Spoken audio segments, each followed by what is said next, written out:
Hey everyone, thanks very much for joining us here at the WPG Virtual Tour 2021. This is our very first episode of 14 days. We've had an amazing evening tonight with Steven Schick featuring artists of the WPG. We've had Filip Korosec from Slovenia, Gregor Schwelinski from Poland. We've had Yuval Yakir and Shalev Koloditsky from Israel. We've had Nozomi Hiwatashi from Japan. And last but not least, Ting-Yu from Taiwan. So we've been literally to every part of the globe this evening to work with Steven Schick and some amazing words of wisdom, which I know you guys are going to really like. So here's some of the highlights from earlier. Really hope you enjoy this, and please do like and subscribe. We're going to be here every single day, 6 o'clock in the evening, UK time, through to the evening. So do join in. Thanks so much. A big thank you to Mr. Steven Schick for coming today. We're massively honoured to have Steven give his words of wisdom. A real pioneer of contemporary music and very much at the forefront of that scene. I've just actually read your biography. It's probably more now, but responsible for over 150 premieres. Is that right? Yes, I think that is probably I think it's gone beyond that by now, but yes. Yeah, that's amazing. And of course, inducted into the PAS Hall of Fame as well. So congratulations for that a few years back. So thank you very much for joining us. Have a round of applause. Okay, so today, as I said, this is the very first session. We are on a little bit of a trial basis, but hopefully everything will go smoothly. I've got some videos to play Steve, who he's going to sort of comment to you guys. And if we've got questions, you can put them on the feed if you could, and then I will relay them on the page so Steve can see those. Hopefully that will work. Okay. Steve, the clips are of varying lengths. The first ones are quite short, and then the majority is sort of 8-9 minutes, but the first one is a little shorter. But I know Ting-Yu's got a few questions to ask you anyway about this performance and also a couple of other things. And then I think she's going to go to bed because she's in Taiwan. So heavens! So it's quite late. Ting-Yu, what time is it with you? She frozen. Oh no, she dropped out. First one. It's not a comfortable time of day. That much I know for sure. Yeah, must be it's the middle of the night. And so just may I say something in preface to this? Yeah, of course. So thank you so very much for inviting me. I've been looking forward to this.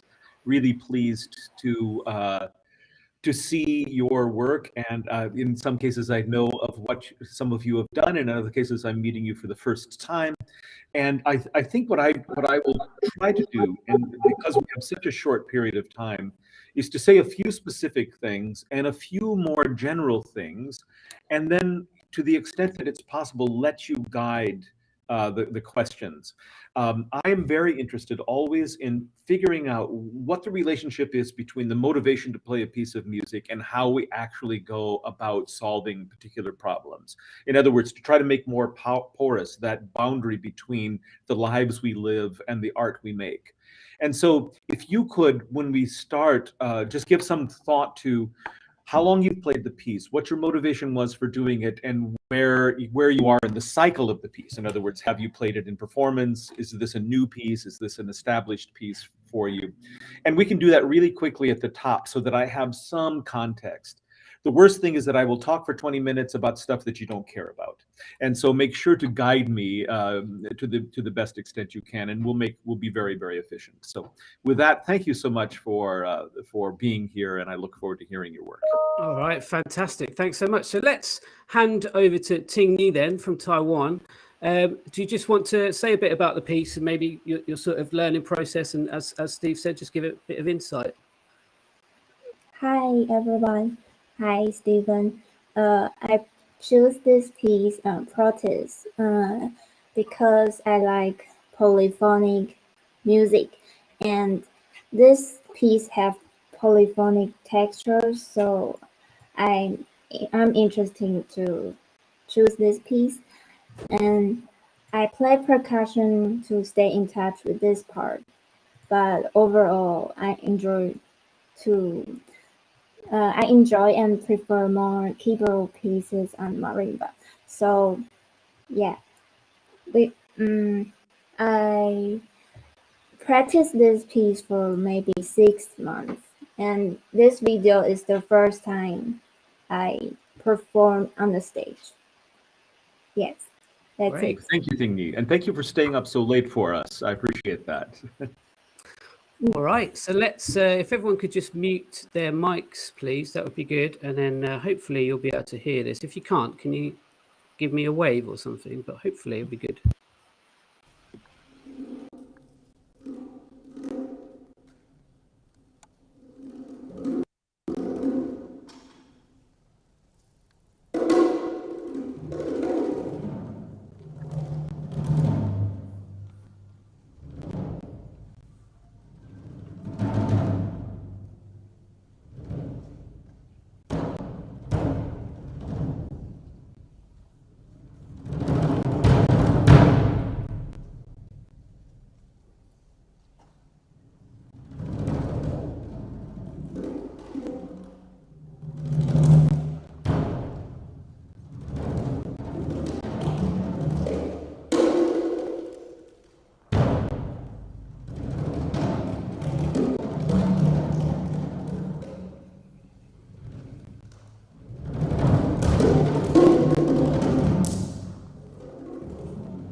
Yeah, this is the first part clip.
Thank you for watching. This is great. You're welcome. Hang on just one second. Let me just make another note here. Yeah, no problem. Sorry about that second clip, Ting-Yu. I'm not quite sure what happened there, but hopefully that gave you enough, Steve. So. Oh, absolutely. Look, to me, this is fantastic, and I'm so pleased to hear it. And again, please make sure to guide me in ways that you would like to be, the conversation that you would like to have. One of the difficulties, of course, in a situation like this, but it would be the same if we were there live, is that I'm both want to see what the score looks like, to see what you're doing and how you're managing it, but I also can't take my eyes off of you as performer. And so if I go back and forth, I seem like I don't think I get the whole piece. I think I get half the piece. So mostly I would say I watched you rather than watched the score. And so a lot of what I have to say has to do with the presentation, all of this. So I think, first of all, it's an extraordinary kind of feat of virtuosity.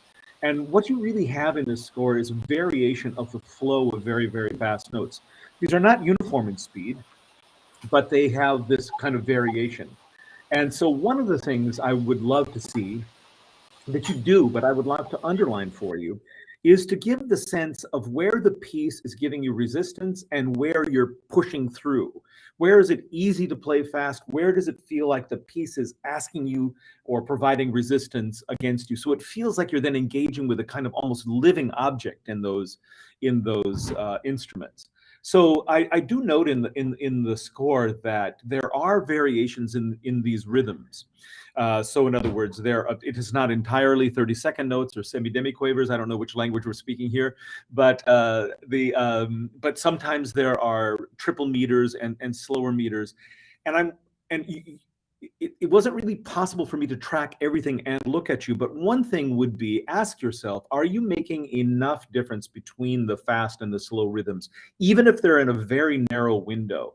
Because I think if you can make sure not to get into what I think of as a sort of centrifuge, when you play very fast music, the tendency is that it all collects at the very fast end. If there could be a little bit more differentiation amongst those rhythms, then I think the piece would feel as though it were pushing back against you sometimes letting you through. It would have more of an organic feeling. Now, perhaps you were doing this already, but it was just hard for me to look at you and at the score at the same time.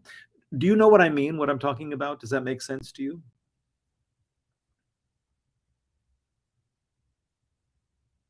I don't hear you, Ting-Yu. Are you muted by chance? You're muted. Yes. Maybe you mean make the phrase more flexible. Exactly. Less sticky to the score speed.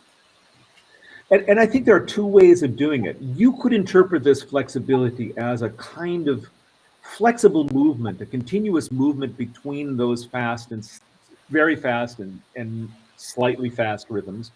Or you could really see this as a discrete and sudden change between 8s and 6s, for example, so that it feels like the piece changes gears. That, I think, is really an interpretive decision. But someone once told me, and I don't know if this will mean anything to you, but that the secret to drama is the intelligent management of boredom.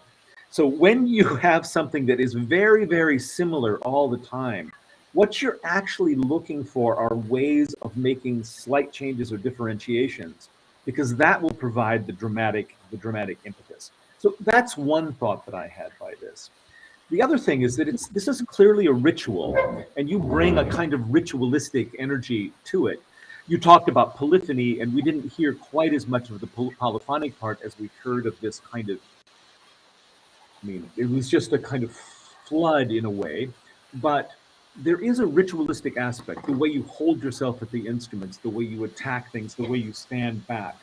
And in a ritual, both parties are changed. In other words, the person who is doing the ritual and the person who is participating in it come away slightly differently. And I sometimes wonder, like when I play a piece that I play a lot, like say Sapa, am I different after I play the piece than when I began? Did I learn something from this momentary experience with the piece And I wonder, of course, I didn't hear the whole thing, but this would be a question for you. If you agree that this is a ritual, are there ways in which the ritual has changed you over the course of the piece? Are you more intent? Are you more peaceful? Are you more driving? And do you have an answer for that? I know these are probably difficult questions. It's early for me and late for you. So Yeah, because I'm kind of slow person, and when I play this piece, I need to force myself to speed up, and there's barely no place to rest. So maybe uh, the middle part of this piece, I play with the melodies. Um, I need to change the way when I use the wrist and the arms to save energy. Something yeah, like this. and I think one of the things, this, by the way, is how I view the beginning of Xenakis Rebond. We're not talking about Rebond, but it's so easy to play the beginning too loud and too aggressively so as to leave you very little room to grow. And I think one of the things you might do is, this is very fast and very loud at the beginning. Could you play, this will sound funny, could you play the softest possible loud? It has to sound loud. It can't sound soft. And could you play the slowest possible fast?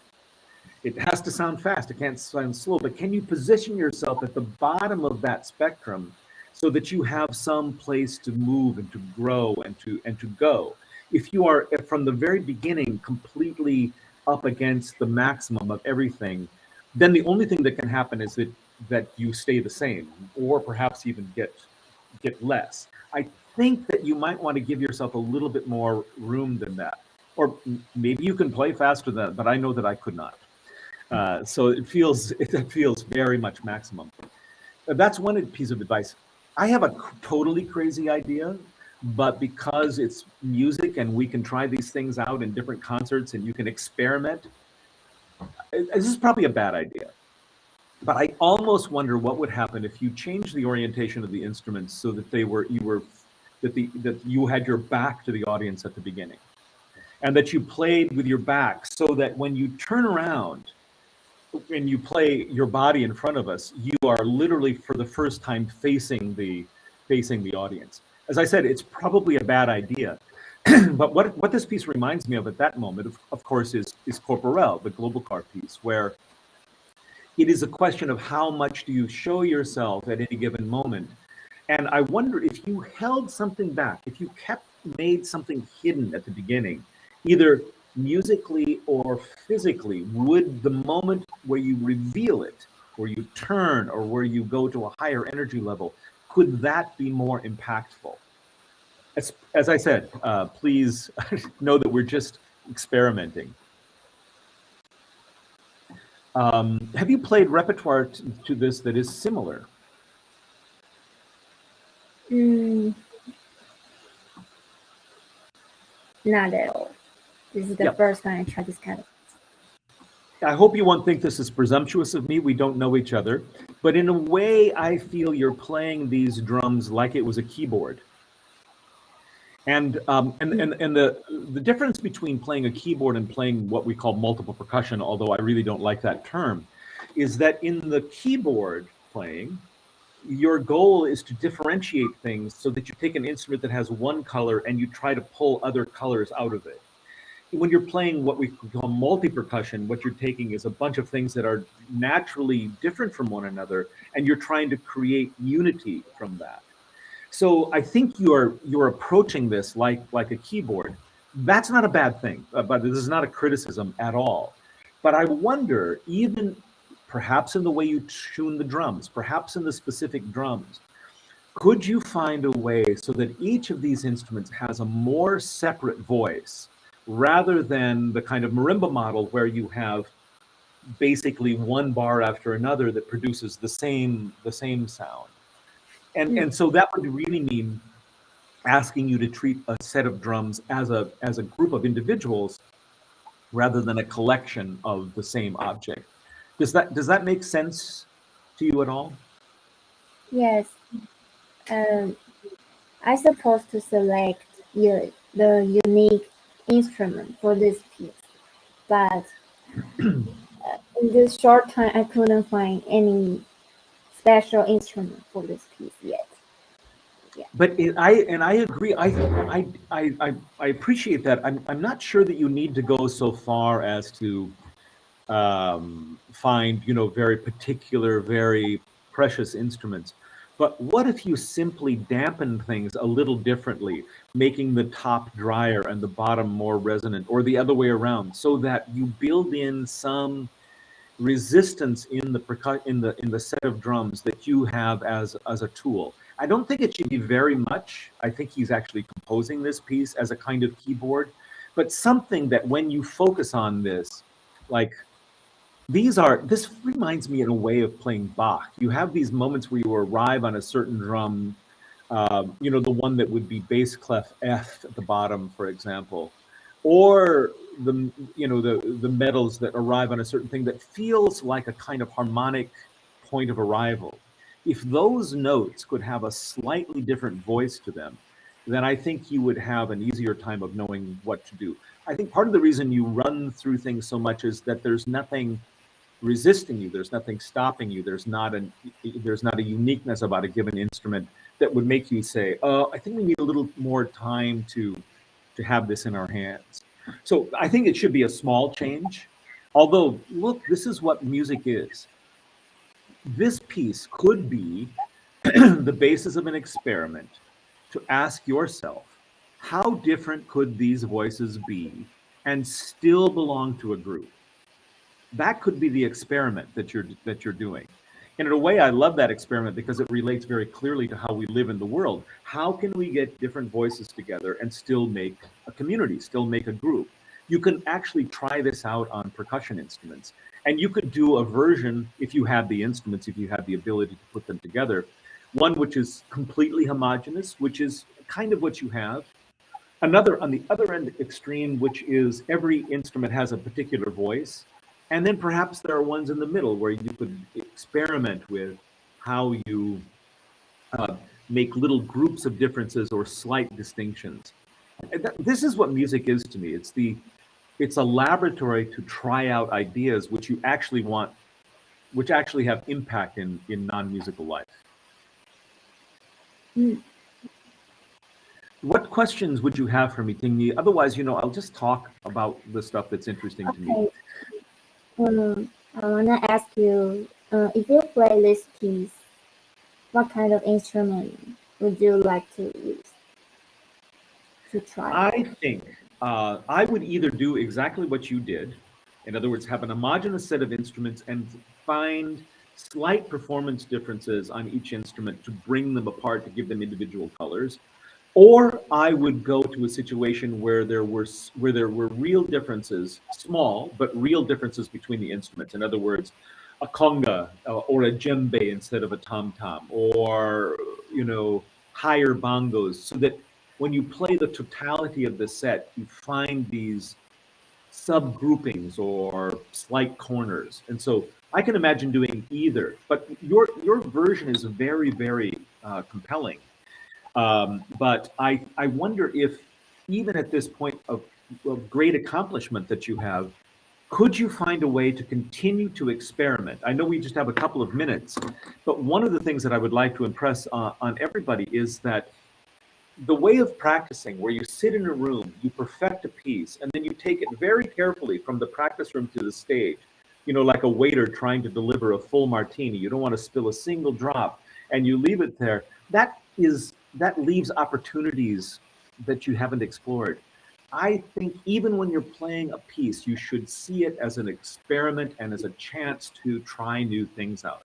So could you, for example, in the next couple of times you play this piece, try different sounds, different speeds, different kinds of things, so you develop an entire system of understanding the piece and not just a unique version? That would be my one recommendation. So beautiful playing, though, friends. Could we just give Ting-Yu a round of applause for being first up and for offering such a beautiful... Fantastic. Thank you, Steve. Thank you. And by the way, Ting-Mi and everybody else, either you already have or Tim can make available, or I'll put it in the chat, my email. If you have follow-up questions that occur to you later, please don't hesitate to reach out to me. Great, thank you. All right, now we've not had a chance to do a sound. So sorry about this, Steve. A sound check with Philip, but let's. Philip, can you hear us? Yes, I can hear you. Can you hear me as well? Yeah, that sounds okay. Perfect. Yeah, cool. So Philip actually has his setup there. We'll play the video, but if you wanted to try a few things, Steve, you're welcome to sort of live in situ as well, or take it how you want to, really. So he's going to be playing Portals by Bruce Hamilton. Okay.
We can't hear you, Tim. Well, I will. Oh, you can hear me now.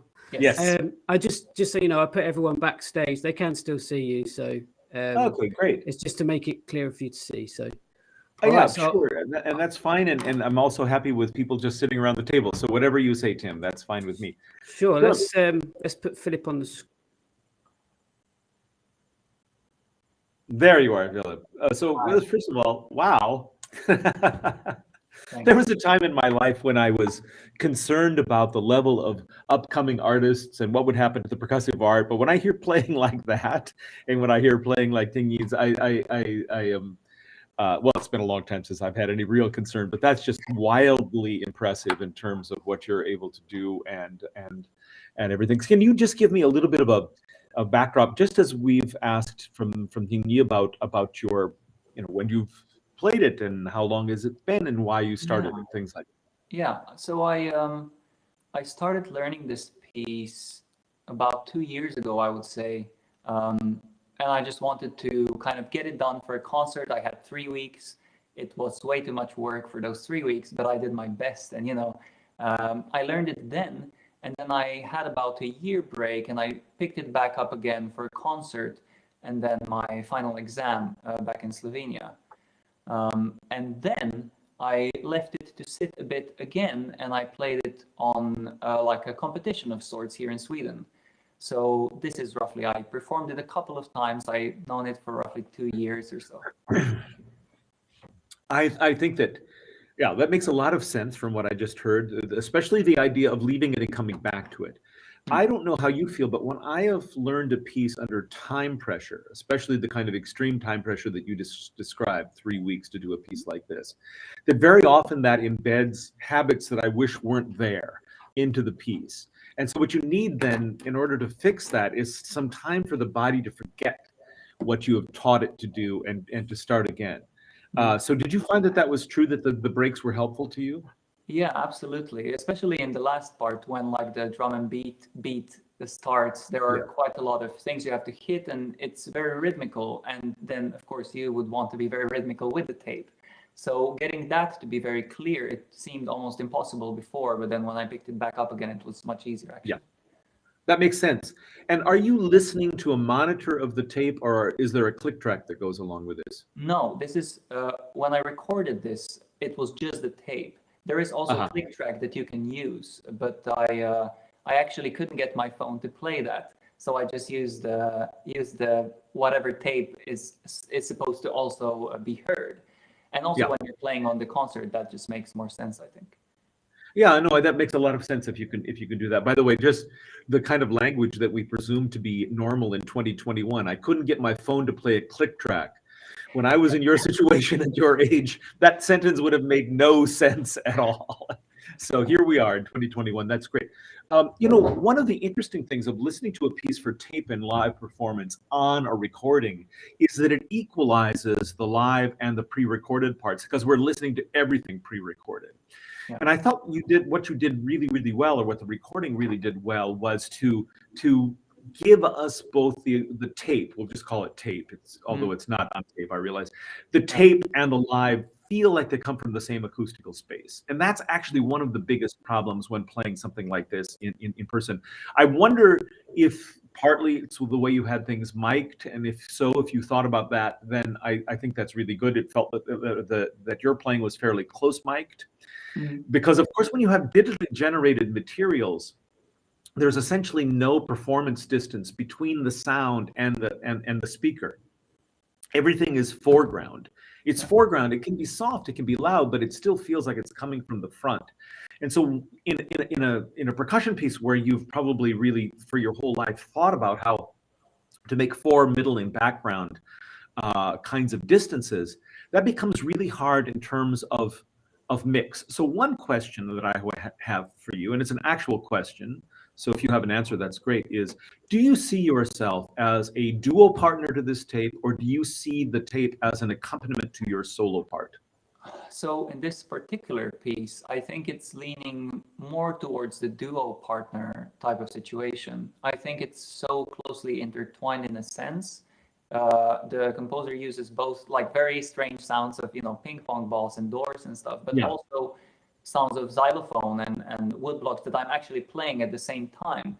So a lot of the time, it's actually kind of, even when I performed it live, the line where the tape ends and my playing begins is difficult sometimes to hear for the listener because of the sounds being so similar in that moment. So I'm thinking ideally, I'm thinking more of it as like a duo performance, kind of. And of course, I think that your having decided it's a duo does not mean that you cannot take solos at moments, because that would happen in a duo as well. So I think you have some flexibility and some latitude. So to me, that would mean a couple of things. One is that after you get to the considerable level of the execution that you are, so now where you are right now, that it becomes a question of how these things are mixed. I wonder, and of course, this could just be the way it's reproduced on my computer, but I wonder if in one instance you might think about tuning the low drums up just a little bit, because the spectral complexity of the drums as they get lower makes it actually, frankly, more complex than the tape sounds are, and that it means it also speaks a little less clearly. It's frankly what we like in a drum. We want this sort of sense of hearing the beginning of the attack, the bloom, and all these kinds of things. But when it's paired with a sound that doesn't do that, then I wonder if you would opt for a slightly more studio tuning. So ever so slightly higher and drier. Anyway, that's not so much a suggestion as for performance as it is, would you be interested in experimenting with those kinds of things? The same things almost with the cymbals.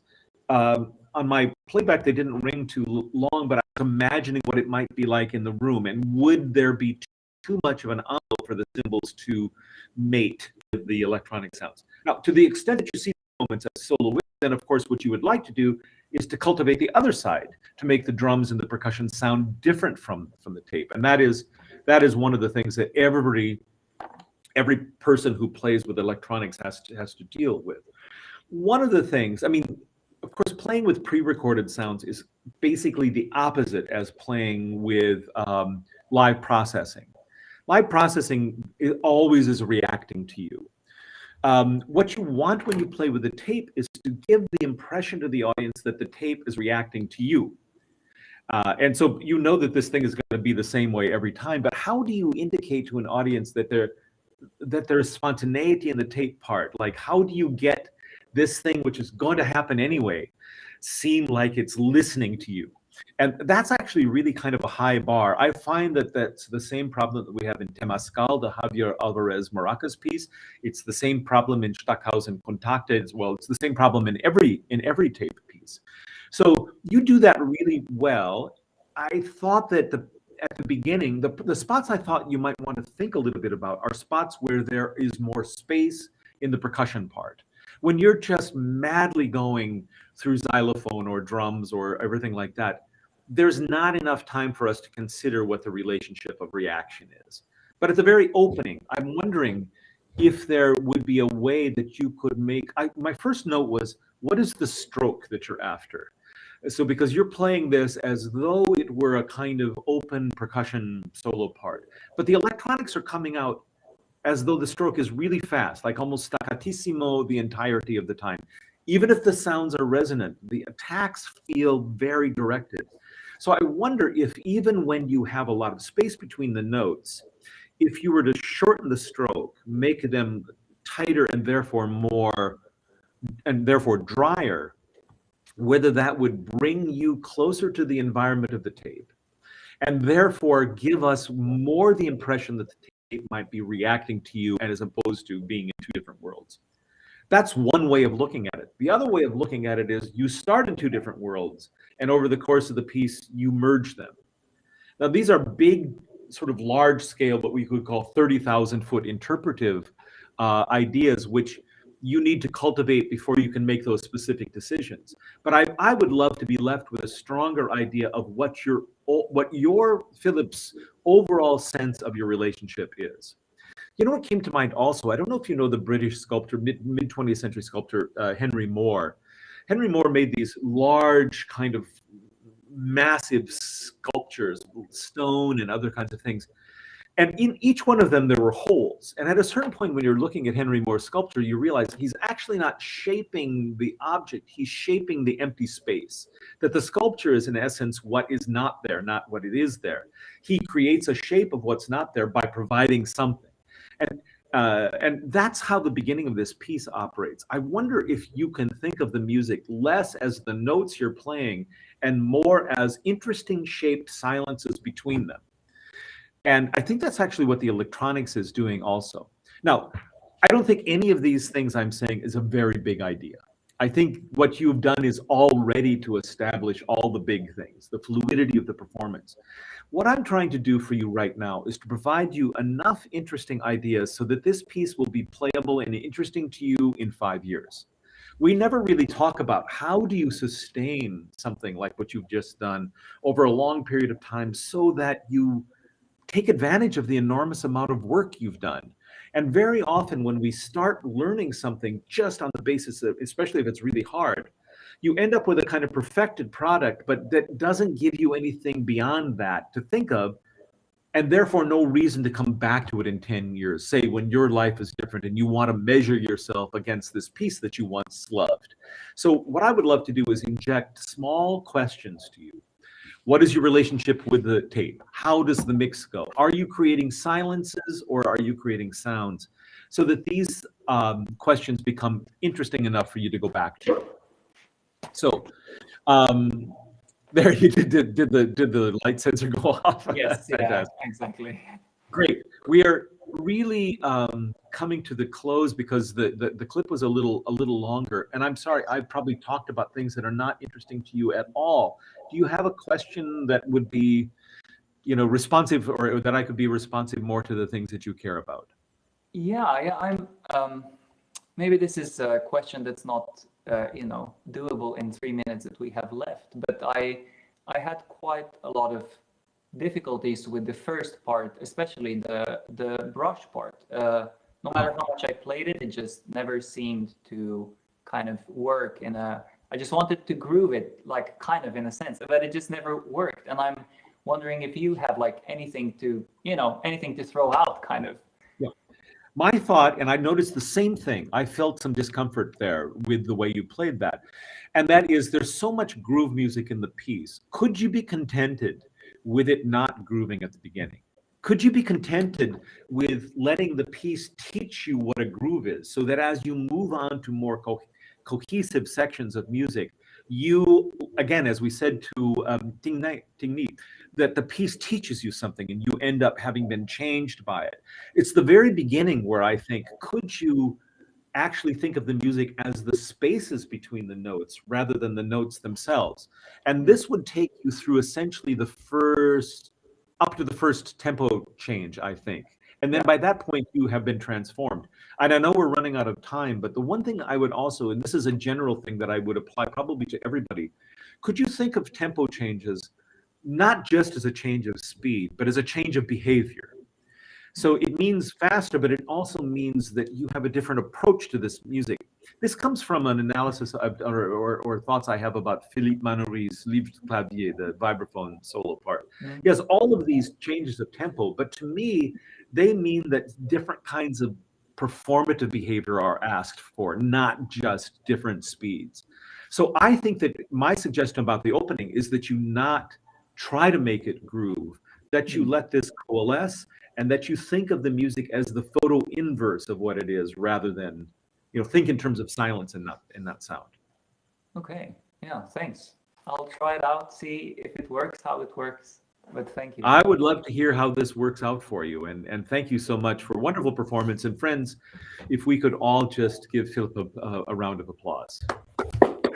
Thank you. Thanks. Some great comments again. Amazing. Thank you. Thanks. All right, so we're going to move on now to Gregor.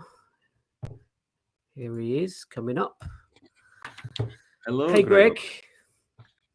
So I guess same question, really. Just sort of talk a little bit about the mindset of the piece and your process and your thoughts behind it. Maybe first, that'd be quite handy, I think.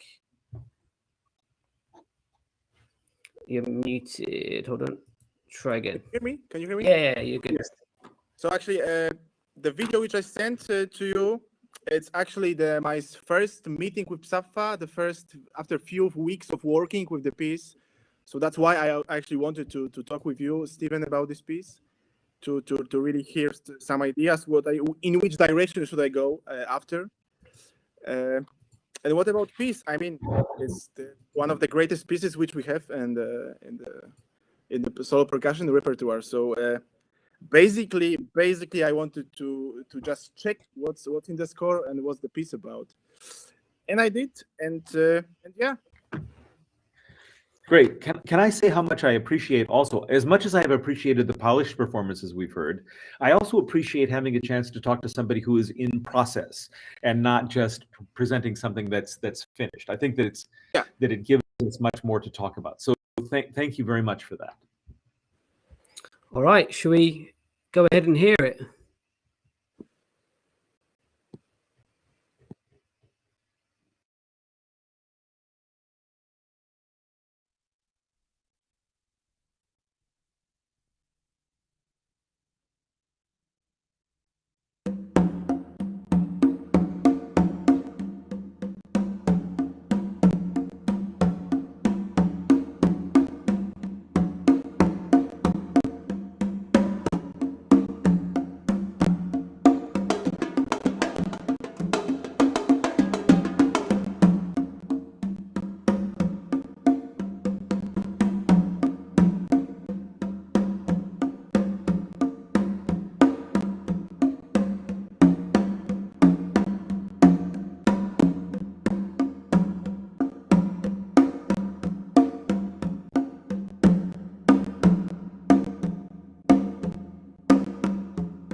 Great.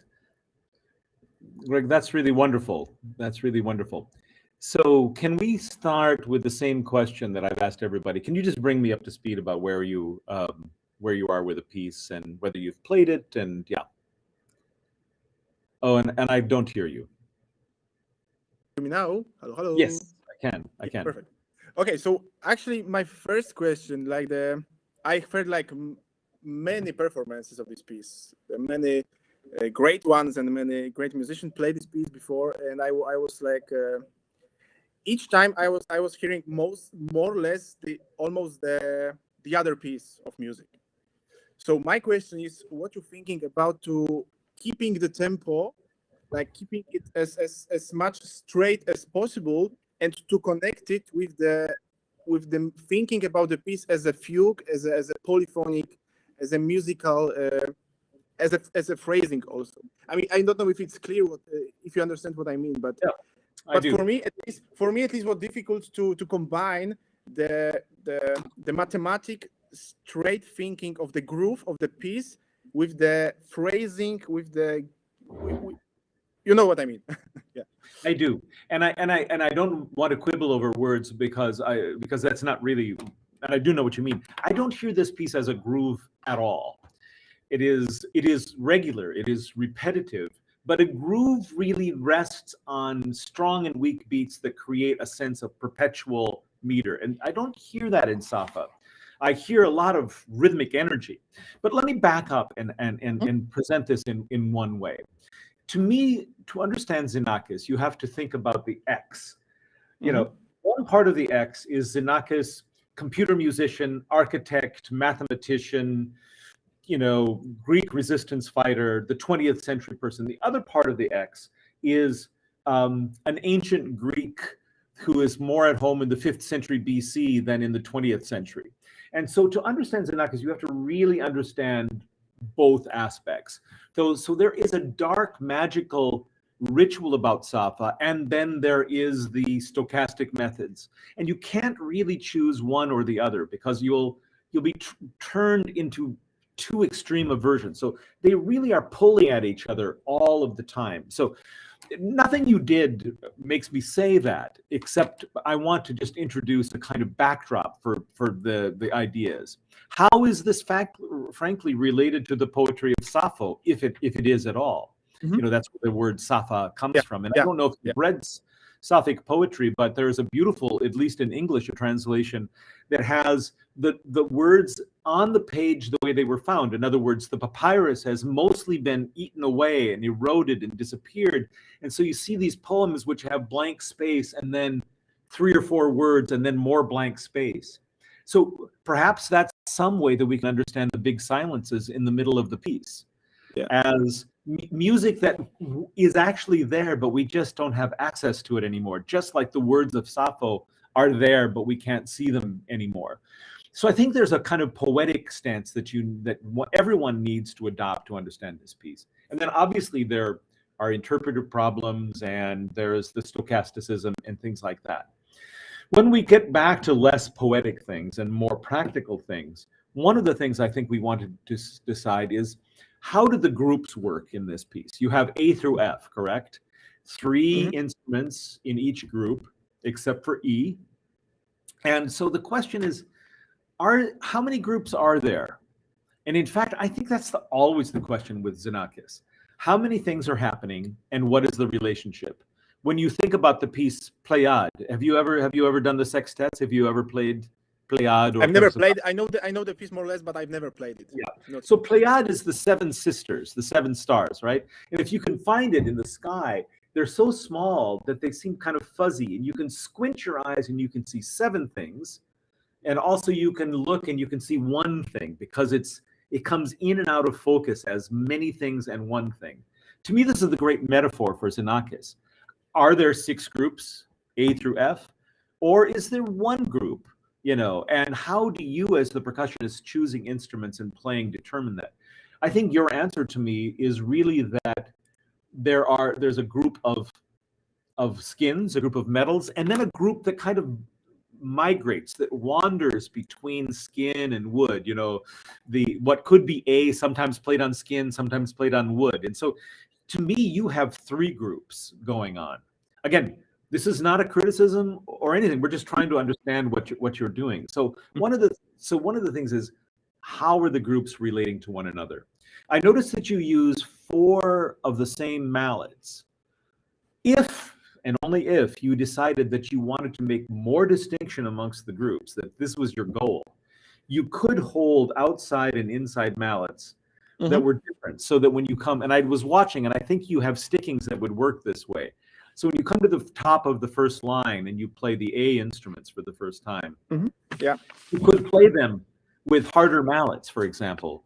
You could play them with sticks or with the smaller glockenspiel mallets or something like that, so that the sense that, yes, it's their skin instruments, but they really come from another place, if that's what you wanted. On the other hand, you could try to make them into one big group. I'm sorry, I have about like 7 months worth of things to tell you about Safa, and I'm looking at the clock, so I apologize. I hope it's okay what I'm saying. What I think you should do is also think about all of the Xenakis percussion music, which is in 2 basic kinds of music. There is the early pieces, which Safa is one of them, Persefasa, Demathan. And I think those are the main early pieces. They all consist of having different kinds of instruments that seek to come together. At the end of Persefasa, you have those same kinds of tremolos that you have at the end of Safa. That's Xenakis trying to take all of these different sounds and merge them into a kind of singular sound. And then you have the later pieces like Oko, Rebond, and Pléiade, which are basically built on similar sounds. Rebond just has drums and some wood blocks. That's the story of taking something that has unity, applying pressure to it, and watching it come apart. So where do you stand with Safa? Are you taking multiple sounds and creating an environment in which you make them blend? Or are you taking what it seems to me you're doing, a sort of single sound source at the beginning and applying force to it so that it comes apart into like a set of stars almost? So this opening set of questions will help you then understand what mallet to use or how to tune the drums. And I think that's the way to go, to start thinking about a kind of map of the piece and then making specific decisions from that, given that you're already playing the piece at a beautiful and very, very high level. Sorry, I think that was probably a week's worth of conversations that I tried to make in about four minutes, and perhaps it was confusing. Do you have any questions to ask me about that before we go on to talk about specific things? I have a few questions, but just specifically to the part of the piece. For example, to the part with last part with the tremolos, with the 2 or 3 notes per note. Yeah. And what you think about it? How should I interpret it, or should I be really strict to think 2 or 3, or should I maybe use just a normal tremolo as a press note? You have put your finger on a very important question. And part of my answer to that is that every single Xenakis piece that I know, and I know a lot of them, and not just percussion pieces, has something that's impossible in it. There is an impossible moment in every piece, and it comes right where you don't want it to, right where the piece becomes real, right? Now, I play Bone Alphabet, Brian Ferneyhough. It's a much harder piece, but there's nothing impossible in it.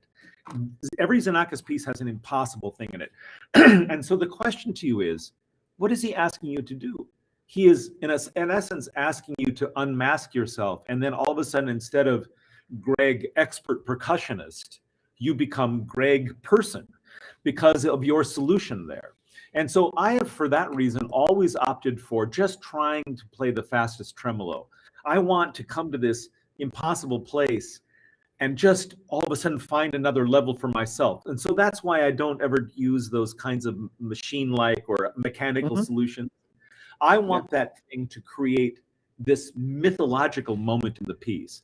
It's all, by the way, the impossible moments always come when you're so far into the piece that you can't give up, and so is the audience. And then all of a sudden you have this thing where you just can't do it. Just like Odysseus, or just like a Greek tragic person. So I think the playing of the tremolo as intensely as possible is more in the spirit of the piece. But of course, there are other things. I have a couple of things to say. Actually, one responds to your opening question. I think there are two main things to think about. One is tempo. Let's get to that in 1 second. And the other is a kind of sense of how personal should this piece be? How romantic should it be? And how virtuosic should it be? Now, it doesn't make any difference what Xenakis would have thought, because he's not here. He's no longer with us, and he's not a part of this conversation. But if it's interesting to you, I know that he would want us to play this piece relatively straight. In other words, without a kind of romantic affectations of rallentando, which you did at kind of coming into the tremolo, right? You make this little rallentando. I did, definitely. Yeah. I did. And I think it's stronger, frankly, and I'm sorry, I'll just tell you what I think, and then you can digest it and throw it away. I think it's stronger to make a jump cut as opposed to a kind of romantic gesture like you would if you were singing a Brahms song or something like that. We don't know each other, but if we had been working together, you would know that I never ever tell any student what I think they should do. And so this feels artificial because we don't have very much time.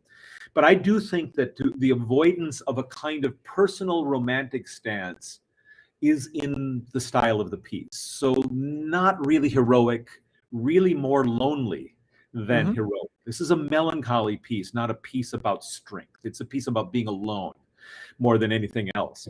And at least in my opinion. Now, the one thing I have a question for you, and I know how little time we have, but can I direct your attention to in the score? Oh yeah, I'm sorry. This will look horrible. I have to lean in. It's bar 740 when it becomes 272 to the.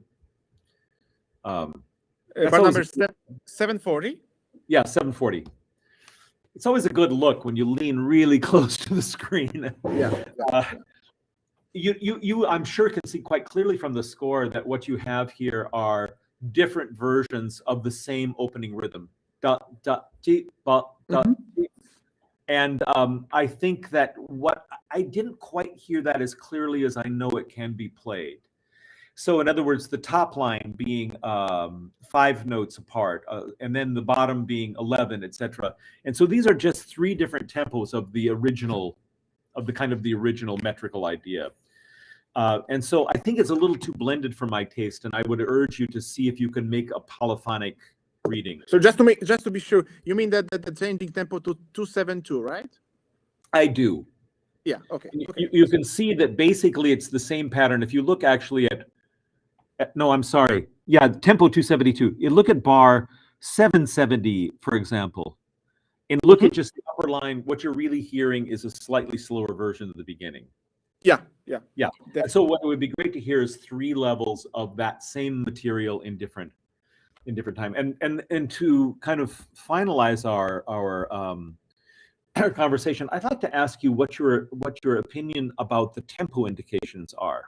That was also my next question to you. How you feel about it? And I mean, for me, when I wanted to perform the whole piece, I wanted to rush as hell. I wanted to play it as fast as possible, to be honest.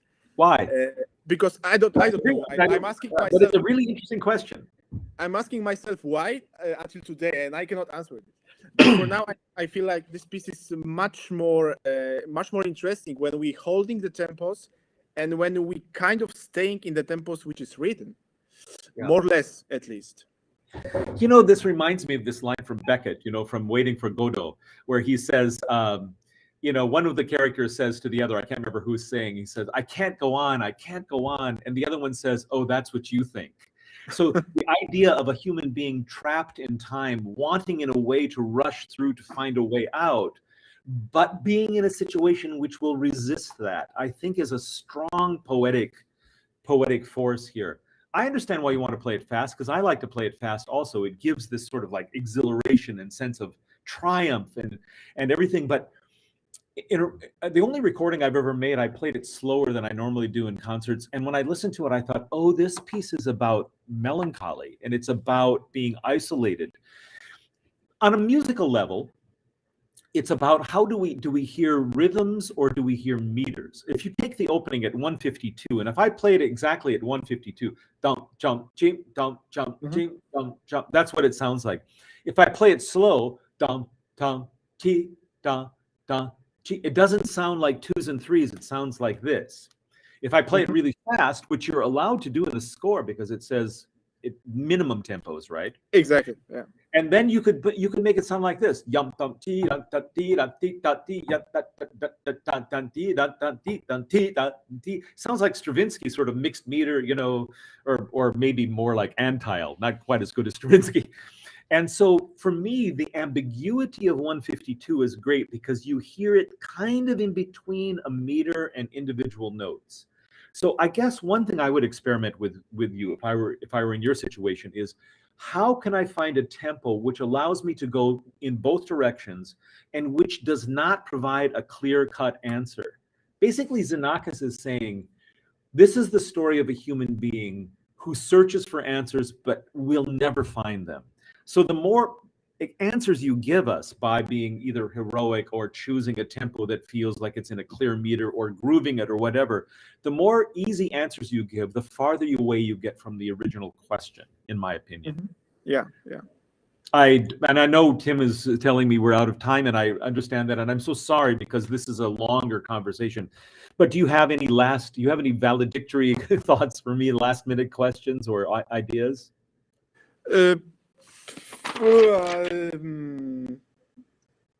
I mean, how you said, we could talk and talk, actually. We could. But and yeah, and thank you for these ideas. And thank you.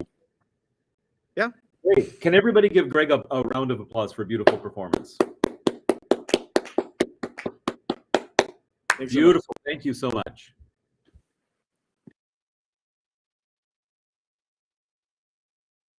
Over to, I feel like I'm on the Eurovision Song Contest. We're going to go over to Israel now.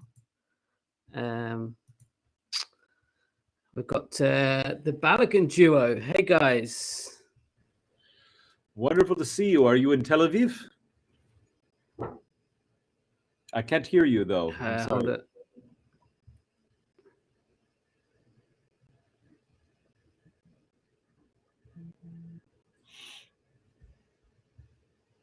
Hold on, that's my fault. Sorry, guys, that's completely my fault. Are we live? We're good? Yeah, we're good. We're good. Yeah. Hello, everyone. Hey.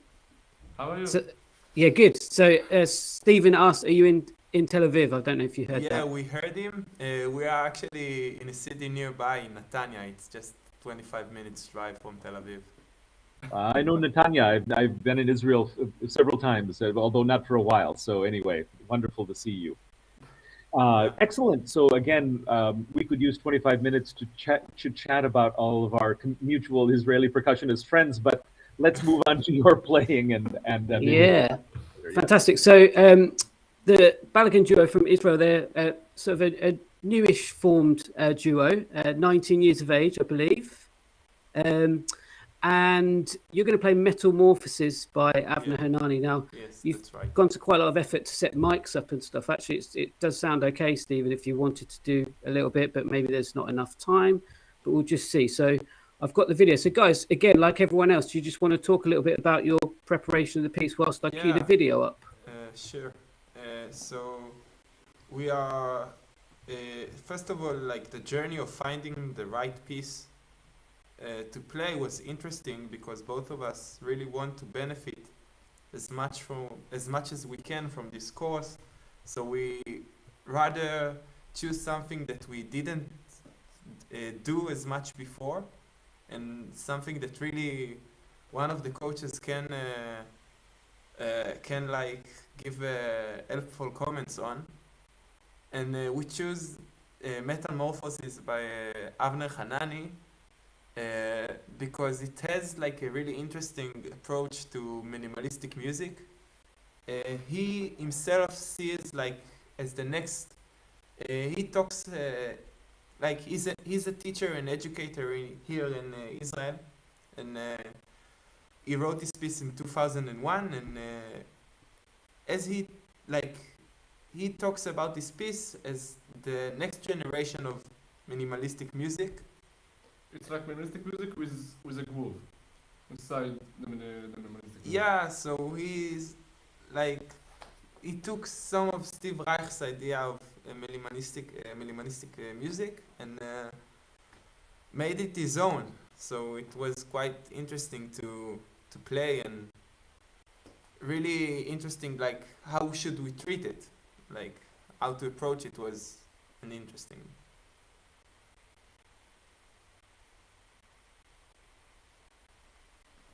Wonderful. So do you have a recording, or how will we?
Thank you very much.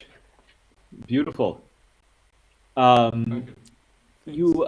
You've already given some introduction to this, and so I just have some notes and some thoughts. But let me just start by asking: have you worked with the composer Hanani about any of the issues that we'll end up talking about, or where are you relative to that? I'm sorry, I don't even know whether this person is Yeah. still working, still alive. I apologize. No, he's alive, alive and well.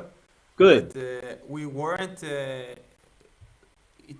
We didn't reach him, Hmm. and when we got a hold of him, it was like before 1 week ago when the video was already recorded, or just a few days before, and we decided that maybe in this stage of our work we shouldn't talk to him because maybe we'll say something that of a big significance that we will not feel free to do whatever Yeah.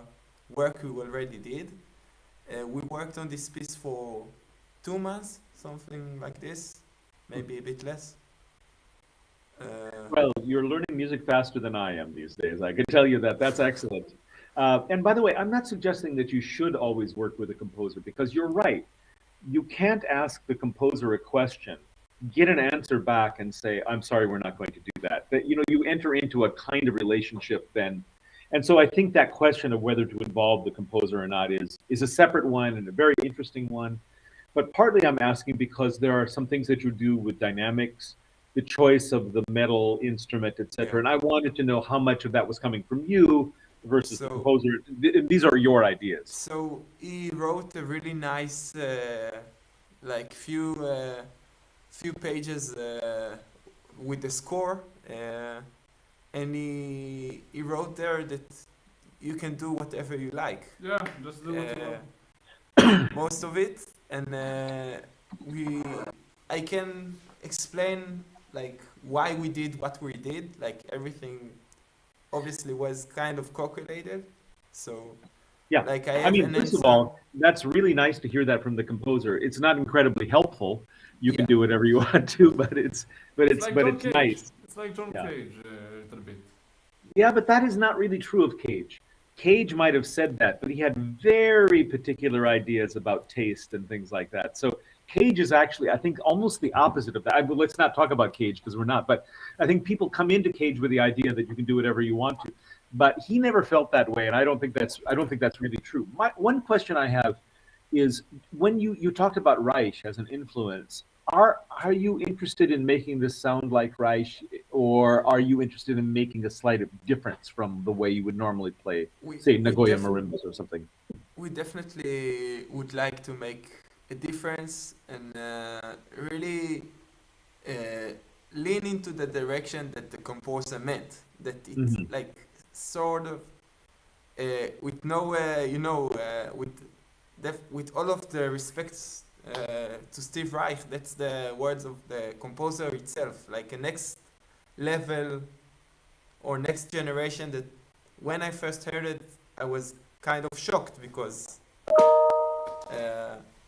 definitely really appreciate Steve Reich and his words, and to say Of course. easily that Yeah. to say such easily that I'm the next generation, it's somewhat scary for me, but Yeah. No, but it's also true. It's true. yeah, of course. So we really leaned into the music that he wrote. Yeah.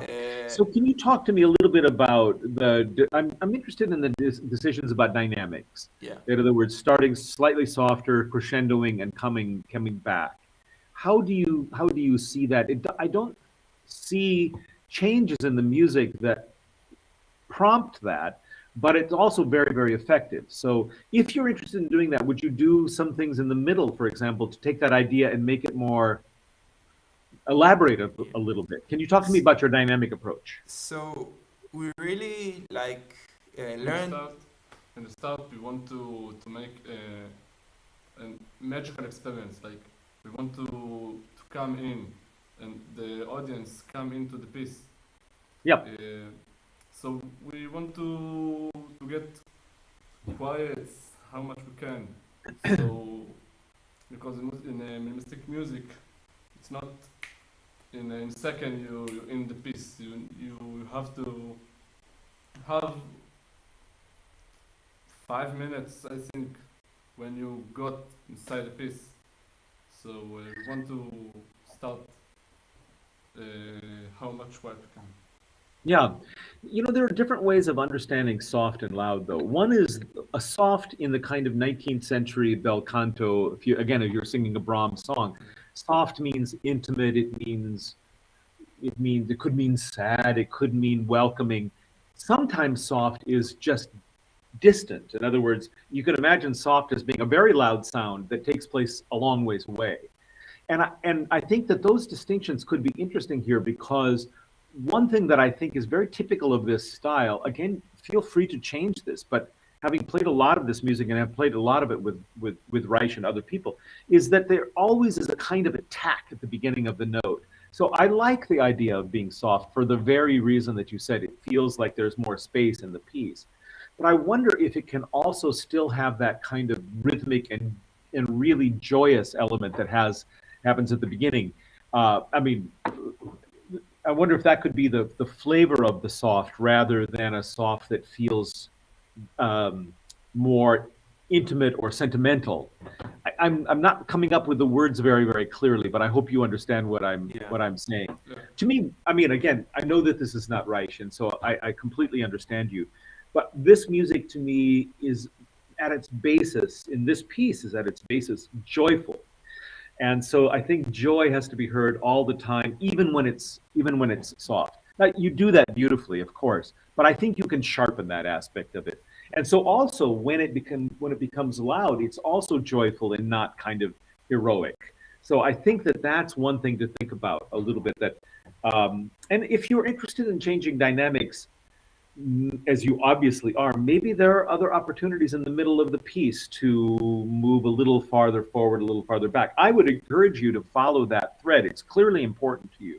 Yeah. Can you talk to me a little bit about your choice of well, it doesn't have a pitch, but the metallic, the noisy metallic sounds. It feels so different from the vibraphone and the glockenspiel. So can you describe to me what that's how that functions in the piece? You know what I'm talking about? Yeah, so first of all, when we looked at the instrumentation for the piece, it was really easy for us to look at it as the vibraphone is the center instrument, as like Soft. the soft element, Yeah. and the metals. It's like a shining. Yeah, the metals, the glockenspiel and the cortales are like a shining and Yep. slightly above it. And when he asked us to add this metal piece, we decided. This is the Balagan. This is the. You know what is Balagan in Hebrew? No, I don't. I'm sorry. Yeah. Tell him. What does it mean? Yeah, so it's an Hebrew word, slang word for disorder, and Fabulous. yeah, and we usually you use it in a positive manner. Like it's not essentially like a bad disorder. Like you use this word to describe a party, for example. Yeah. And also disorder is really what catalyzes change. It is what keeps the system from just sitting there. Yeah. So I understand. So again, this is actually a very similar question to the one we asked about Xenakis, is how different from the vibraphone and the glockenspiel, which are really very, very predictable, and we know that, how different should it be to cause the disorder? And I was wondering, it seems very, very different to me, and I was wondering just about that choice. So yeah, that was the choice, and that's actually shines a light on the previous question that you asked us. When you play this metal piece or any metal piece, unless it is a small one, you come to some sort of dynamic peak. It usually will be something very piercing and loud. So the middle section, just around the 6-minute mark in the piece, which we didn't got in, right, has a really strong sound and really forte and big sound. So we decided just to lean into the strength of the music is written. Like if we need to play large large chords and 16 notes on the metal piece, it probably should be as forte, and we orchestrated the whole piece uh, on the central, like the main phrase was the phrase that we play the metal the most. So it was the peak, the dynamic peak also, and that's why we even chose something really aggressive. Yeah. For the, And so I think that actually works exactly as you've described it. And so I think that there's no reason to rethink that at all. There's another way that I was hearing it, which may or may not be interesting. But if you take the vibraphone as in terms of the complexity of the sound, is the simplest sound. It has the fewest harmonics and overtones. And even if you play it very loud, it will have fewer overtones than crotals and glockenspiel. And so when you move from vibraphone and to the higher instruments, what you're doing is making a richer spectrum. And then I see that I'm looking at the score and I see this metal thing coming in, and I think, oh, what we're going to have here is the richest, biggest possible spectrum of sounds as possible. And in fact, it's actually the smallest scale of spectral complexity. It does something else, which you just described. It is jarring. It comes like, it almost feels foreign. It feels like it's balagan. It feels like it's a disruption, right?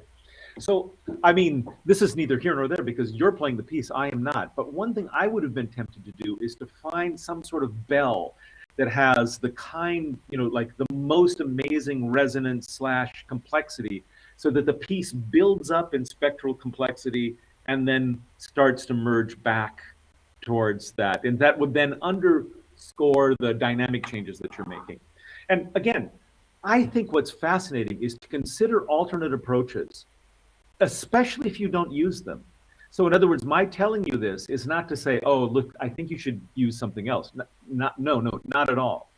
But I really think that developing a completely other interpretation mentally helps you do is that it hybridizes the one that you've made and provides some resistance to I think being sure of yourself as an interpreter is really the kiss of death.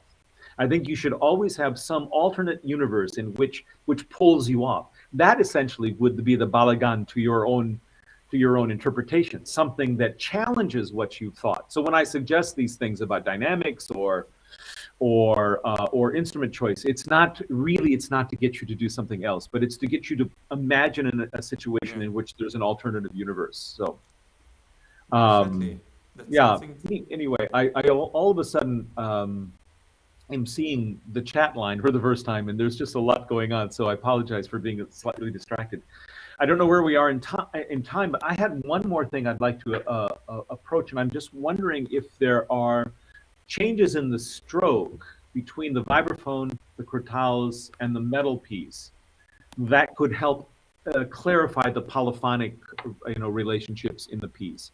So, in other words, when I think about the way Bob Becker plays or Russ Hartenberger plays this music, they play with a lot of arm and a sort of, even at soft levels. So you're getting a lot of kind of roundness out of the vibraphone, and the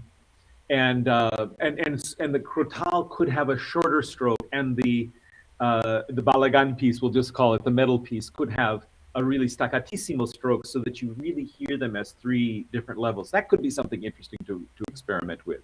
Definitely. What questions do you have for either from me or the assembled wisdom of all the percussionists on this call? You want to say something? Actually, no.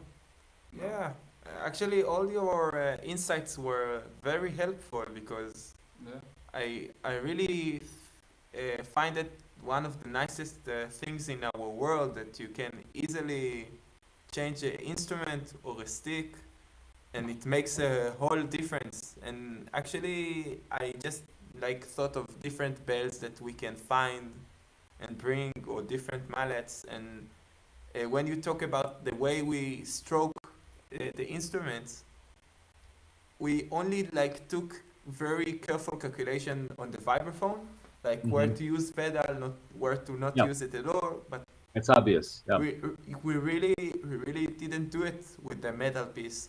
Actually, in one of our last rehearsals before we record the piece, Yuval told me maybe we should aim to a different spots. Yeah, And, interesting. It's exactly what I'm talking about. Yeah. maybe we should aim to different spots, and we end up trying it, and we found like because the metal pieces are a bit different when we are playing exactly in the middle, uh, like in alternating 16ths, it's creating like no effort crescendo, a crescendo by itself, because one of the metals is slightly so. Well, Yeah, sorry, yeah, please. Steve, just chime in there actually, because I've actually performed this piece quite a long you time have? ago. But yeah, and I always find with this one that just getting the blend between the three different instruments is really a challenge. So we explored more, playing in different areas, absolutely, particularly like the pipe sounds, but also like the different types of strokes. So the crotals, we actually adopted more sort of like upstrokes rather than a full stroke, just to get like a lighter feel. So you could definitely like explore that a little bit and see how many different colors you can get out of the crotals. It's actually quite amazing actually with the different stroke types. So yeah. And the other thing is that why does the metal instrument have to be one instrument? Could you build an instrument that you play, like a little cymbal on top that you do something, or with double sticks? I mean, I just think that there's a lot of stuff that you could do. It's really funny that you say, because like every time we Talk about that. yeah, we converse and discuss like how to bring ourselves, and we went searching for metal pieces in Yuval's family has a farm, so we went like searching the metal pieces in one of the shops there. Like they have a workshop down there, and we found many cool ones, like 3 or 4 or 5 pieces, and I wanted to use several, and we decided to stay focused, but now that you've achieved this level of performance, you can start to experiment. By the way, I also come from a farm, so I'm very, I feel very a kinship. I know we just have a minute, and by the way, I really don't mind the questions. I think they're great. Can I offer you just a very quick personal story, which has to do with this idea of creating alternate versions? And that is when I first came to teach at UCSD 30 years ago. I used to take the bus home, and I would always walk from the bus up the street to my house. And it was always kind of like at early evening time. And lights would be coming on, and children would be calling into play. And one house would have just a flicker of a television in a room, in a window, boisterous. And I used to play this game where I would wonder what that house was like. And I would think of all the good things. For me, it had to be something positive. All of the good things that could be going on, things that I wished I had more of in my life, for example. And so when I arrived home, then I felt also really quite fresh, because I realized that the choice I made was a choice, and that there were other ways to go. And so that was really important to me as I've tried to develop interpretations, that I practice purposefully things that I know I won't do, so I could explore someone else's life and see it through a positive eye. And so I guess in a situation like this, where these things are there, well, actually all of these pieces, that's a good suggestion, is to try to explore those alternate universes of interpretations. Thank you. Friends, could we just have a round of applause for the Balagan Duo? It was really beautiful playing, and really appreciated hearing that. Tim, can you bring me up to speed about where we are and how many more people we have? Yeah, we just got one more, and that's it. Well, and okay. Given that we have now about a half an hour to work with, would it be permissible for me to take a 4-minute and 33-second break to run to the restroom? You can take as long as you like. That's absolutely I'll fine. get it done in 4:33 easily. And that will set me up well for our last. So does everybody mind if we just take a little momentary break? No, I think that's a great idea. Let's put them in the chat, and then I'm glad you said that. Good, thank you. All right. All right. Soon. Yeah, that's great advice there. That I'd quite like to work on that piece with you guys a little bit at some point as well. Just go through some ideas, but it's a great piece, and it's really good for sort of a balancing a program as well. Like particularly if you've got some sort of like hard aggressive stuff, just to sort of strip the program back a little bit and allow a bit of space. And as Yuval, you rightly said, like this one's about drawing the audience in rather than like playing out. So we definitely found like experimenting with a lot of the sort of softer colors was the way forward with this one for that reason, because kind of used it as like a palate cleanser, you know, like when you're having a meal and then you want to just have like a small palate cleanser and then you go on to like the steak or something. So it's finding a balance for the program, and this works really well. So have you got any questions for me? I would like sorry. Whilst You we're hear waiting. me right, yeah? Yeah. So like Or anyone, we can open this up. Let's open this up Yeah, whilst definitely. we wait. When This you is where and, this is where you find out everyone's asleep. yeah. Where's When where's you- Philip? How is it? That's okay. He's definitely asleep. You've been named and shamed. Yeah. All right. Yeah, go on. Sorry. When you play it, like, what approach did you take? Because I'm assuming that you also know this is some sort of minimalistic music features and like similar lines with it. Yeah. Mm, I think the idea with this one is to sort of create unified melodies between two players. So how do you create a unified melody without knowing what the melody is? So what we did first was actually, if I remember rightly, this is almost 20 years ago, but what we did was sort of play each part independently and see if we could work out like a balance and a direction of all the phrases, like those crotal lines, and then explore with a little bit with the stroke type as well, put them in, and then underneath try and incorporate the vibraphone part. And another thing we did was we always tried to evolve it as the cells progressed. So you get this feeling of movement towards another bit, like you find like a note or a very short snippet that you really like, and you sort of bring it over a period of 6 repetitions to the forefront, and then maybe another one comes in, and then it gives you a completely different texture. And that's the fun about these types of pieces is like it gives you complete control and, you know, opportunity to explore the different colors that you can create between the two players, the melodies, the texture, and the supporting underneath as well. So yeah, interesting.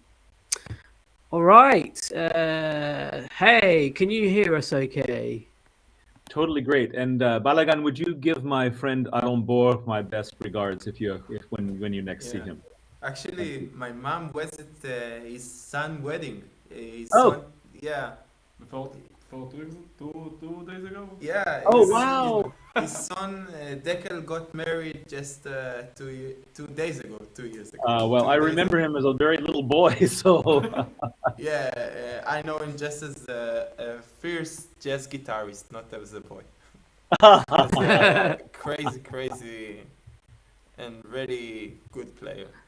wonderful. Anyway, my best. Yeah. All right. Steven, Tim, back great to you. honor. Thank you guys. Well done. Fantastic.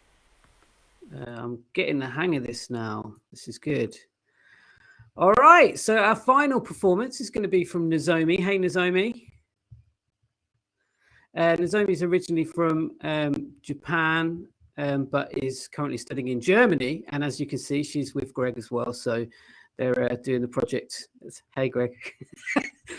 Great. And Nozomi, whilst I cue this next one up, do you want to talk a little bit about your performance, please? You might need to unmute. There we go. You're off. Yes, so yes, I had my debut recital in Japan this year in July, and that's why I wanted to play this piece in Japan. That's why I practiced. I learned this piece maybe around 2 months or something like that. And when I had this piece at the first time, I was really shocked. because it's like hola. It's like just hit by myself or by himself. I was really shocked, but I thought that okay, that music is not just like happy things or beautiful things. We can also share like really pain or shock, bad things, like the person who get the sick or depression. I wanted to show by myself with my music. That's why I learned this piece. It was hard, but I did. Wonderful. Wonderful. I'm very eager to see it. So thank you so much.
私は最近こういう話を聞きました。我々人間の歴史というものは同じことの永遠たる繰り返しであるということ。だがしかし私たちはこの説を覆さなければならない。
Sorry if the video was a bit jumpy. I don't know if it was your end, but it was mine. So sorry about that. Doesn't matter. No, in fact, there is a beautiful sort of cinematic quality to the, like, well, Nozomi, that's just excellent. Really, really beautiful. So I just want to thank you for the fearlessness of that performance, because that's not an easy thing for anyone to do. It's really, really something. So this is a piece that I always had all of my graduate students play. They didn't have to play it for me if they didn't want to, because of course it's a very personal piece.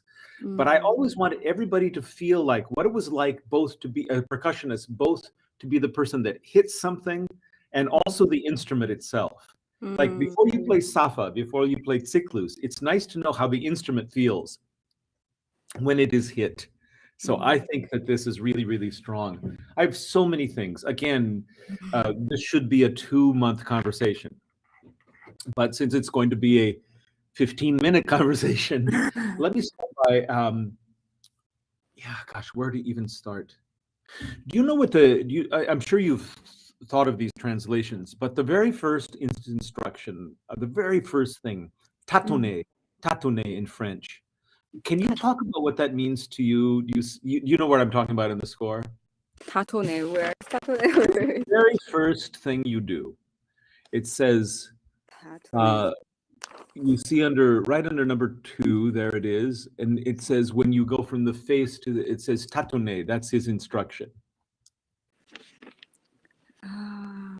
Tatone. On the very first page, and it is the very first thing that exists. This one. No, the first page. The first one, this one. Yeah, right. Okay. So look at right where you begin with where it looks like the crescendo, and then in the instructions are tatone. Tatone. Tatone. Hey, tatone. French. Tatone. Yeah, that's okay. I mean, do you see it? Do you see it now? Do you know what I'm talking about? Yeah. So tatone means in English to grope. In other words, to explore something as though you were in the dark. Imagine that it's dark and you need to find something from a drawer that you've taken out. But in the drawer, are your keys and other things that you're looking for, but also something sharp that you don't want to be, something dangerous. You would then explore it kind of like this.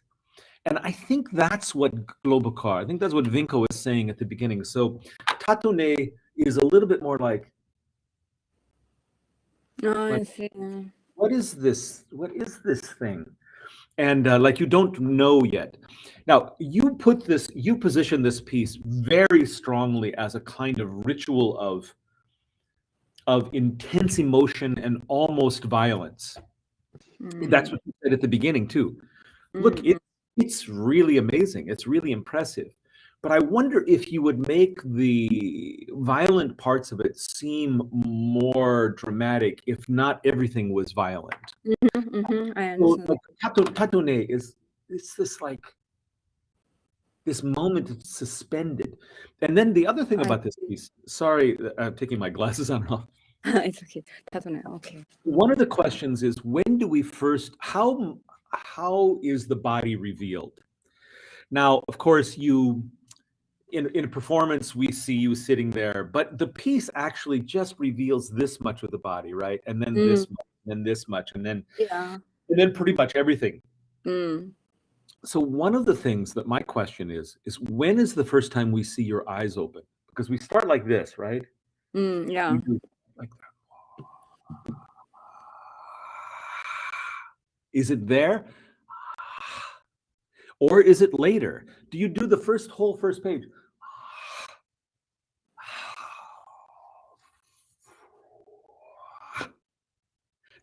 When is that moment when you open your eyes? That is one of the strongest connections you have. I see. Seeing the eyes. And you do that immediately. And so on one hand, okay, fine, that's great. But I would love for you to really think about, is that the right moment? The very first, like that. And maybe it is. I don't know. Maybe it is. But it could be, for example, it could be like right at the end of the first page. Like when you first open your mouth all the way, like that. Maybe that's when, boy, I can't really see. Oh, I see it is. Then, hang on.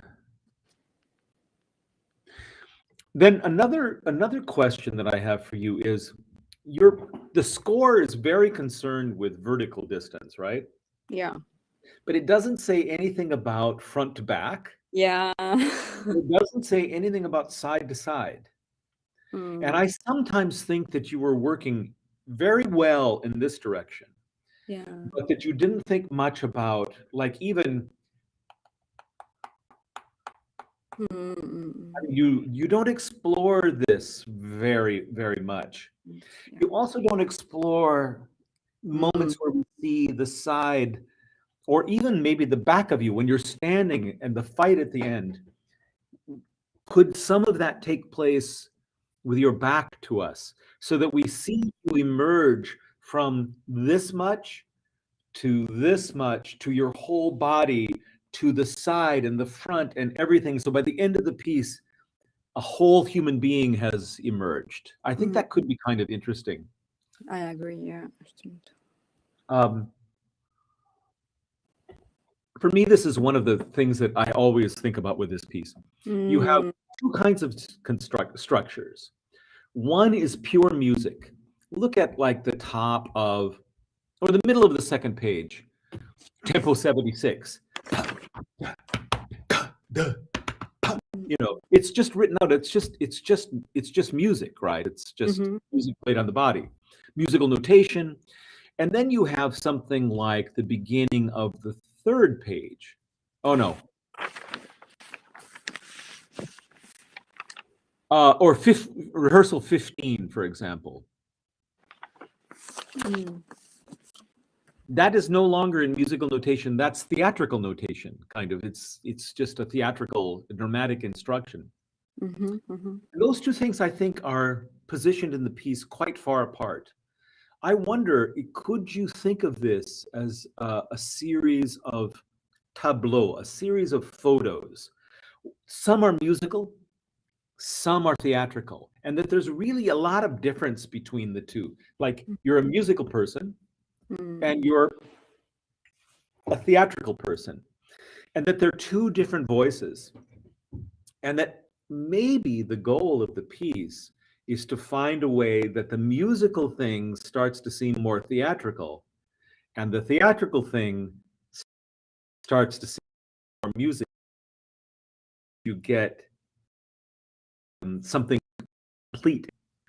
That would be another thought. And then the last thing that I have to say, and then I really want to, well, actually, I've got several more things that I wrote down. That also then implies the question of transitions. Is this like, the score seems to me like it's like almost a play where there's a curtain that comes down between the rehearsal numbers, like you're really in different spots. Do you transition from one to the other, or do you cut from one to the other? I think that's interesting. You like to cut, right? I think that you will. Except at the end, when all of these things are in the air, then what you do is so beautiful at the end, which feels like even your language, the languages of hitting are smooth. And so you're taking this thing which is cut in the beginning and creating something that is like ballet almost. I think that's very, very strong. One of the hard things, and then I'll stop talking in a second and let you ask me questions. One of the hard things is the snoring in the middle of the piece. Well, I can assure you that as you get older, you will get better at snoring, just judging from personal experience. But this is a joke. I think actually a lot of corporel is funny. I think it's funny in the way Kafka is funny, but this is a joke. You have this intense thing and you lie back, like and it's so agitated. It's agitato, right? And then you come to the end and you have all of this tension, and the audience is like, oh my God, what's going to happen next? And you're emotionless, and they think that you're so full of tension. And the next thing you hear is, I think you need to wait a little bit longer. I think you need to do that. I think you need to know that this is a joke on the audience. They think you're like this, and they're there with you, and you just fell asleep. So I think that timing could be bit. I love the quotation in Japanese. First of all, I think we should always speak this in whatever language we want, but the sense of how this kind of interrupts the musical phrase with the way Japanese sounds, to my ear at least, I think is really beautiful idea. And I sometimes do it in English. I've done it in German. I do it in French, different kinds of things. So I know that we're getting close to having to wrap up here. It is very, very strong. I really appreciate it. Do you have any questions for me about this? For me, this piece was a little bit difficult to play because at first I am woman. The piece, actually, we had to take off our clothes, but for us, for women, it's a bit difficult. What do you think about it, actually, to play this piece? What do I think about playing the piece nude? Is that what you're asking me? Yeah. First of all, you're right. It's a very different situation for a woman than for a man, and that's one of the reasons that I appreciate it even more. I think the piece is not about nudity; it's about the body. So on one hand, I have no problems at all, even with a man who doesn't feel comfortable. I think if you were my student, I would ask you to practice it. You wouldn't have to play it for me. I'm not suggesting that you need to do this on stage. I think you should practice it with no top on, because what I think you should do is to respond to the sounds and the difference of the sounds that you get from bare skin. There's such a difference, right? And then you will have, as we talk about this, alternate universe to draw on. I've had many, many women students do this, and some of them do it with no top on, and some of them do as you did. And I make no judgment about this. This is really about the comfort of the performer. What I find interesting about watching a woman's performance with no top is how quickly we don't care anymore. How fast we forget that this is an unusual thing. And so that's been my experience. And the women who have then responded to me have often said, it felt like it was going to be this amazingly huge deal, and it turned out not to be. Now, not everybody would feel that way. And again, I hope you understand, I'm not urging you to do that. I think this is completely and utterly your choice. I do think from a standpoint of practicing alone, feeling and hearing those sounds and feeling the feeling of playing your nude torso, that I think could be helpful to you. But whether you play it that way or not is really completely up to you. Does that answer your question? Yeah, and the end of this piece also I have a question because of fermata. The fermata is actually not on the last note after the last bar, and 32 instruction I wrote that we have to strike the pit of the stomach cake as a Here, stomach. Yeah.